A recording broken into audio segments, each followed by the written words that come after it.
नमस्कार दोस्तों, स्वागत है आपका एक बार फिर आज के मेरे इस वीडियो में। दोस्तों इस वीडियो में हम बात करेंगे इंडसइंड बैंक को लेकर। जी हां दोस्तों, अभी कल इसमें एक अच्छी खासी गिरावट हुई और जब भी कोई स्टॉक गिरता है ना, जैसे अभी कुछ दिन पहले IRCTC गिरा था, आप लोगों के कमेंट्स मैसेज मेरे पास आने शुरू हो जाते हैं कि सर क्या ले लें।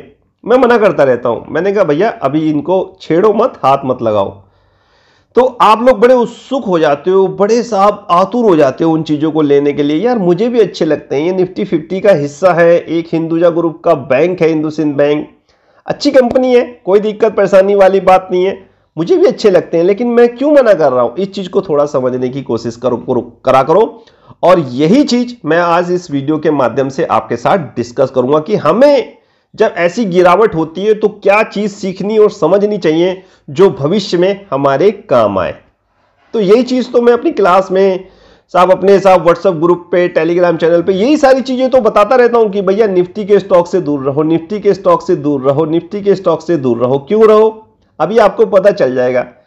इंडसइंड बैंक का जो एग्जाम्पल मैं आज आपको बताऊंगा ना, वो आपको सारी चीजें बता देगा कि मैं क्यों कहता हूं कि साहब अभी निफ्टी के स्टॉक से दूर रहो। निफ्टी से पैसा निकलेगा और वो कहीं और शिफ्ट होगा। कई बार मैंने पिछली वीडियो में आपको बता रखा है। देखो दोस्तों, अगर मैं इंडसइंड बैंक के इस कांड के बारे में बात करूं जिस कारण इसमें गिरावट हुई है, 10% से ज्यादा टूटा है साहब कल इंडसइंड बैंक। आज थोड़ी सी हल्की हरियाली छाई, दिखाया कि भैया ले लो नहीं तो मैं ऊपर भाग जाऊंगा, ले लो नहीं तो मैं ऊपर भाग जाऊंगा। हम इस झांसे में आने वाले नहीं हैं, ठीक है। पहली चीज, जब भी स्टॉक गिरता है तो वो चढ़ चढ़ के गिरता है, तो इस झांसे में मत आओ, उत्सुकता में जोश में इस स्टॉक को बाय मत करो। थोड़े फंडामेंटल एनालिसिस भी करा करो।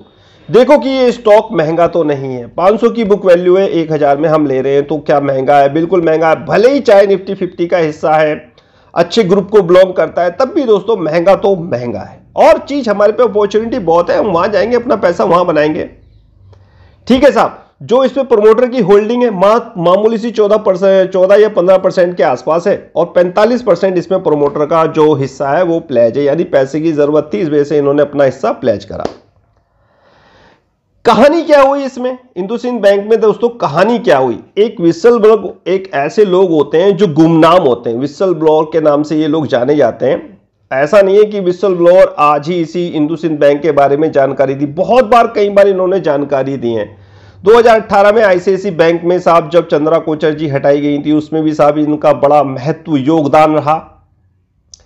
और उसके बाद मेरे ख्याल से DHFL, यस बैंक, ये लोग कहते हैं कि कुछ ना कुछ गड़बड़ है। अभी इन्फोसिस का मेरे ख्याल से 5-6 महीने का किस्सा हुआ होगा, उनमें बताया था कि रिजल्ट में थोड़ी अनियमितताएं हो रही हैं। ये विसल ब्लोअर वो लोग होते हैं, गुमनाम होते हैं। ऐसे ही साहब इसी में आए, इंडसइंड बैंक में आए, और बैंक के मैनेजमेंट और RBI से इन्होंने कहा कि बैंक ने जो लोन दिए हैं उसमें साहब अनियमितताएं हुई हैं, ठीक है। विसल ब्लोअर ने इंडसइंड बैंक पे आरोप लगाए। अब इंडसइंड बैंक का क्या स्पष्टीकरण आता है? इंडसइंड बैंक ने यह कहा है कि साहब मैंने ये लोन नहीं दिए, मेरी जो सब्सिडरी कंपनी है BFIL, भारत फाइनेंशियल इन्फ्लुएंस, ऐसी कुछ है, मैंने पढ़ा नहीं है, लेकिन मैंने सिर्फ BFIL का एक रूप मोटा मोटा देख लिया था। आप इसकी साइट जो मैं बगल में फुल फॉर्म लगाने की कोशिश करूंगा, अगर मुझे मिल गया। आप इतना समझ लो कि इंडसइंड बैंक की एक सब्सिडी कंपनी है BFIL, जो माइक्रो साहब लोन देती है, छोटे छोटे लोन देती है। किनको साहब? ग्रामीण क्षेत्र में, मतलब इसकी सब्सिडी कंपनी है तो लोन छोटे छोटे ही देगी। सब्सिडी कंपनी में साहब मेरे ख्याल से छोटे माइक्रो लोन बांटती है इसने, और वो लोन की संख्या थी 84,000। बैंक का यह कहना है कि मेरी सब्सिडी कंपनी ने ये 84,000 जो लोन दिए वो बांट दिए। टेक्निकल फॉल्ट है, बैंक का यह कहना है कि ये सिर्फ टेक्निकल फॉल्ट है और इसको दुरुस्त कर लिया जाएगा। वो तो बाद में पता चलेगा जब जांच बैठेगी, उसका रिजल्ट क्या आएगा। और सुनो दोस्तों, अगर ये जांच में सही पाया गया ना कि ऐसा हुआ है, यानी कि जो एवरग्रीन लोन बांट दिए गए, ये एवरग्रीन जो लोन होते हैं, ये एक तरीके के ऐसे लोन होते हैं कि NPA को दबाने के लिए, छिपाने के लिए ये ऐसे लोन ग्राहकों को दे दिए जाते हैं। एवरग्रीन लोन्स मैंने अपनी क्लास में व्हाट्सएप कन्वर्सेशन में कल ही आपको सारी चीजें टेलीग्राम चैनल पे बता दी थी। तो साहब अगर इसमें सत्यता पाई गई जो विसल ब्लोअर कह रहे हैं, तो डेफिनेटली जांच में जो सत्यता पाई गई तो डेफिनेटली इस बैंक के लिए साहब दिक्कत परेशानी खड़ी कर सकता है। यह सोचिए साहब आप। तभी तो मैं मना कर रहा हूं कि अभी इस बैंक में हाथ मत लगाओ। आप कहते हो सर यूट्यूब पे कह रहे हैं ऐसा हो जाएगा वैसा हो जाएगा, बहुत सारे टीवी चैनल हैं जो ये कह रहे हैं कि हिंदुस्तान बैंक लो गिर गया 10%, गिर गया। अरे भाई गिर गया तो कोई आफत आ गई क्या? एक यही बैंक इन्वेस्टमेंट के लिए बचा है आपके पास। सरकारी बैंक आपको अच्छे नहीं लग रहे क्या? वहां पैसा नहीं बन रहा।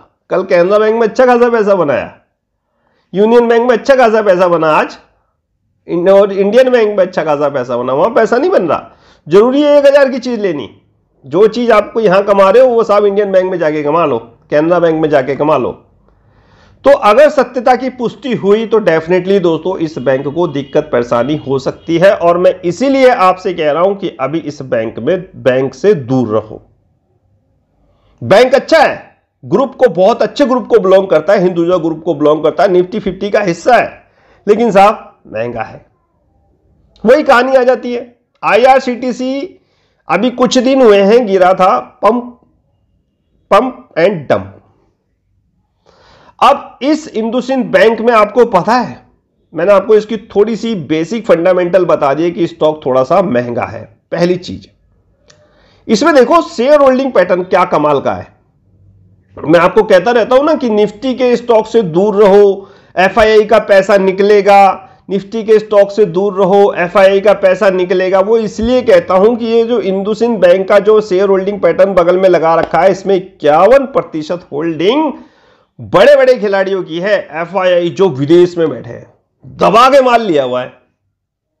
अब 13% पे साहब हमारी जनता भी है, बेचारी पब्लिक रिटेल भी फंसी होगी। इसका हाई 1200 के आसपास है, 1200 से भी ऊपर। अब ये सोचो, आप कहोगे कि सर मेरे पास नहीं है, हम तो बच गए। अब ये सोचो कि अगर जिस बंदे ने इसको 1200 पे लिया होगा, आज 1000 पे आ गया, माना वो स्टॉक अच्छा है, आगे 1400 1500 भी जाएगा, लेकिन होल्ड कर लेगा। लेकिन जिनकी पोजीशन थी, जिन्होंने बाहर से पैसा इसमें लेके लगा रखा था, उधार लोग भी तो लेके लगाते हैं ना, अपने रिश्तेदारों का इसका उसका लेके पैसा स्टॉक मार्केट में लगा देते हैं। मैंने बताया ना, कभी भी स्टॉक मार्केट में बाहर का पैसा नहीं लगाना चाहिए। जितना आपके पास है उसी से उसमें शुरुआत करनी चाहिए, उसी में संतुष्ट करना चाहिए, लालच नहीं करना चाहिए कि सर ऐसा हो जाएगा। अब क्या हुआ, जिनकी पोजीशनें लॉन्ग की थी साहब बर्बाद हो गए। एक ही झटके में साहब सारी कॉलें खत्म कर दी उसने। अब आज थोड़ा सा बढ़ गया होगा तो पुट मार दी होंगे। तो उन लोगों की सोचो जिन्होंने 1200 के हिसाब से किसी से उधार ब्याज पे लेके पैसा लगाया होगा और साहब स्टॉक फॉल हो गया होगा। बड़े खिलाड़ी तो अपना काम कर गए, 51% की होल्डिंग थी इसमें FII की। बड़े बड़े लोग इसमें साहब हिस्सा दबाए बैठे थे, ऊपर पहुंचा दिया, 1200 के आसपास पहुंचा दिया रेट, 1200 के पास पंप करा 1200 तक, फिर साहब डंप कर दिया। बात यह नहीं है कि हमारे पास है या नहीं है, बात यह है कि हमने इससे सीखा क्या। हमने इस गिरावट से यह सीखा है कि कभी भी ऐसे स्टॉक में हाथ मत डालो जो महंगा है, कभी भी मत डालो। जहां पर प्रमोटर की होल्डिंग कुछ है ही नहीं, सारा खेल FII का हो रहा है, क्योंकि चार्ट बता रहा है। क्यों मैं आपको FII DAS का चार्ट डेली बताता रहता हूं, पूरा गेम बताता हूं कि भैया जो भी स्टॉक चलेगा इसी पैटर्न, शेयर होल्डिंग पैटर्न के सहारे ही दौड़ाया जाएगा, कम किया जाएगा, बढ़ाया जाएगा, घटाया जाएगा। यही सारी चीज बताता रहता हूं। शेयर होल्डिंग पैटर्न्स की इतनी इंपॉर्टेंट है कि आप पूछो मत। तो दोस्तों शेयर होल्डिंग पैटर्न जो इस हिंदुस्तान बैंक का था, यही कह रहा था कि इसमें FII का माल दबा के फंसा हुआ था। और साहब विसल ब्लॉग आते, ऐसा नहीं है कि ये विसल ब्लॉग पहले क्यों नहीं आए, स्टॉक पहले भाई टॉप पे। हर न्यूज जब ऐसी है, न्यूज निगेटिव न्यूज आएगी ना, तो एक चीज देखना आप, या तो आपके पास स्टॉक होगा या फिर सबसे टॉप पे होगा, तब आएंगे निगेटिव न्यूज निकल के। तो इन चीजों को दोस्तों थोड़ा समझना और जानना चाहिए। अगर इतना ही दम था तो गिरा क्यों? बैंक स्पष्टीकरण दे रहा है कि मेरी गलती नहीं है, मेरी सब्सिडी की गलती है, उसको ठीक कर लिया जाएगा। टेक्निकल फॉल्ट था, 84,000 के जो लोन थे जो गलत बिना ग्राहकों की अनुमति के डाल दिए गए थे। अगर आप में इतनी सच्चाई है तो सब गिरा क्यों 10%? स्थिर रहता ना, एक जगह स्थिर रखो। मजबूत बैंक की कहानी क्या होती है, बुरी खबर को भी डाइजेस्ट कर जाए। वो गिर गया, बहुत महंगा था, माल बेच दिया, पब्लिक फंसी हुई थी, साहब निकल गए। एफआईआई ने साहब 1200 पे जाके अब माल बेचना शुरू करेंगे। इसलिए कह रहा हूं 51% की होल्डिंग है, अभी तो बिकवाली शुरू करी है, अभी इससे थोड़ा सा दूर रहना। सीखने को सिर्फ यही मिलता है कि पहली चीज, ऐसे महंगे स्टॉक में कभी कदम मत रखो जो साहब हमारी फंडामेंटल अगर एनालिसिस हम नहीं कर सकते और हमारी फंडामेंटल एनालिसिस से बाहर है, महंगा है, तो उस स्टॉक से दोस्तों हमेशा दूरी बना के रखो। शेयर होल्डिंग पैटर्न देखो, एफआईआई का गेम देखो, समझो कि माल एफआईआई के पास है और टॉप पे स्टॉक खड़ा है, तो कुछ ना कुछ विसल ब्लोअर जैसे लोग जरूर आएंगे, निगेटिव खबर जरूर आएगी, या तो उससे पहले अपना माल बेच के निकल लो। समय समय पर जो प्रॉफिट का फॉर्मूला यूज करवाता हूं ना, उसकी यही एक कहानी है कि कभी भी कोई स्टॉक में अगर निगेटिव न्यूज आ गई ना, तो बेचने का मौका नहीं मिलेगा आपको, देखते रह जाओगे यूं क्या हो गया। समय समय पर जो मैं प्रॉफिट बुक कराता रहता हूं, यार हमें कुछ ना कुछ तो मिल ही रहा है, अब उस पैसे को कहीं और लगाएंगे। हमने अपना काम कर लिया, अब कल निगेटिव न्यूज आए पॉजिटिव आए, हमें क्या। समय इस प्रॉफिट के फॉर्मूले का महत्व को समझो, महत्व को जानो। सॉरी। तो ये सारी चीजें दोस्तों होती हैं समझने की, जानने की। ये विसल ब्लोअर ऐसा नहीं है कि साहब ये भी आए हैं, पहले भी आते रहे हैं, पहले भी निगेटिव न्यूज ये लाते रहे हैं। ICICI Bank, Yes Bank, DHFL, बहुत सारी ऐसी कहानियां हैं, इन्फोसिस, बहुत सारे ऐसे साहब किस्से हैं जो मैं समय समय पर आपको अपनी क्लास में बताता रहता हूं। ये अभी ऐसा नहीं है कि आए और खत्म हो गई, ये पहले भी आए थे, आगे भी आते रहेंगे। सिर्फ आपको ध्यान रखना है कि स्टॉक महंगा ना हो, यही शिक्षा मिलती है इससे कि स्टॉक महंगा कभी मत एंट्री लो जो स्टॉक महंगा है, जिसमें शेयर होल्डिंग पैटर्न में साहब एफआईआई दबा के भरे हुए हैं और स्टॉक महंगा है, तो वो कभी भी अगर अपना माल बेचना शुरू करेंगे तो वो सोचो कि वो कहां तक उस स्टॉक को ले जाएंगे। जहां तक उन्होंने खरीदारी करी होगी वहां तक तो जरूर लेके आएंगे। तो यही स्टॉक के इस वीडियो के माध्यम से दोस्तों मुझे आपको बताना था कि बहुत सारी चीजें स्टॉक की गिरावट हमें सिखाती है और हम क्या सीखें ये चीज हम पर निर्भर करती है। आज्ञा दीजिए मुझे आज का ये वीडियो समाप्त करने की। अगर इस वीडियो से रिलेटेड कोई चीज आपको समझ में नहीं आई तो व्हाट्सएप पे मेरे साथ डिस्कस कर सकते हैं, मैं सारी चीजें आपको क्लियरिटी से बता दूंगा। बीएफआईएल जो इसकी सब्सिडरी कंपनी इंडसइंड बैंक, इसके बारे में बता दूंगा। इंडसइंड बैंक किस ग्रुप को बिलोंग करता है इसके बारे में बता दूंगा, कब इसकी स्थापना हुई, क्या फंडामेंटल कह रहे हैं, सब कुछ इसको मैं आपको समझा दूंगा। व्हाट्सएप पे मेरे साथ जुड़िए और टेलीग्राम पे अपडेट रहिए और मुझे आज का ये वीडियो समाप्त करने की आज्ञा दीजिए। मुलाकात होगी किसी नेक्स्ट वीडियो में किसी नए टॉपिक के साथ, तब तक कीजिए इंतजार। फाइनली नमस्कार।